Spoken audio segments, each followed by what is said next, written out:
Hi friends, I'm Koteswari.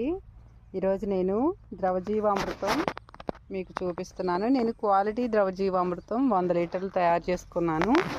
దీన్ని నేను నా పొలంలో స్ప్రే చేసేదానికి ఏదైతే ఏటీఎం మోడల్ ఉందో ఆ ఏటీఎం మోడల్కి మరియు మినుము వేశాను కదా, ఏ గ్రేడ్ మోడల్ మినుముకి కూడా స్ప్రే చేయడానికి ఈ విధంగా 100 లీటర్ల ద్రవజీవామృతం తయారు చేసుకున్నాను.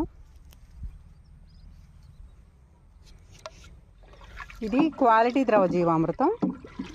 ఈ ద్రవజీవామృతాన్ని తయారీ చేసుకోవడానికి నేను ఈ విధంగా 100 లీటర్ డ్రమ్ము తీసుకున్నాను.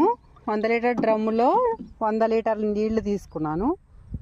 2 కేజీల శనగపిండి, 2 కేజీల బెల్లం, ఇది పుట్టమట్టి 1 గుప్పెడు, ఆవు మూత్రం 10 లీటర్లు, ఆవు పేడ 10 కేజీలు.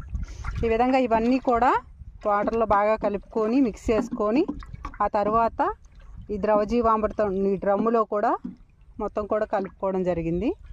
ఈ విధంగా 7 రోజుల పాటు ఉదయం సాయంత్రం ఒక కర్ర సహాయంతో కుడి నుంచి ఎడమకు తిప్పుకుంటున్నాను.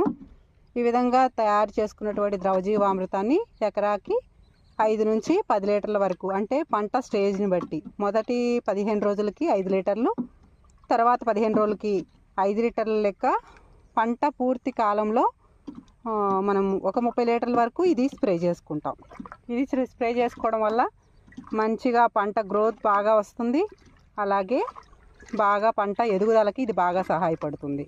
సూక్ష్మజీవులు అభివృద్ధి చెందడానికి కూడా ఈ ద్రవజీవామృతం బాగా సహాయం చేస్తుంది. ఈ ద్రవజీవామృతం వల్ల చాలా ఉపయోగాలు ఉన్నాయి. అలాగే ఇది 7 రోజుల తర్వాతే స్ప్రే చేసుకోవాలి. ఇది బంగారం రంగులోకి వచ్చిన తర్వాత మాత్రమే స్ప్రే చేసుకోవాలి.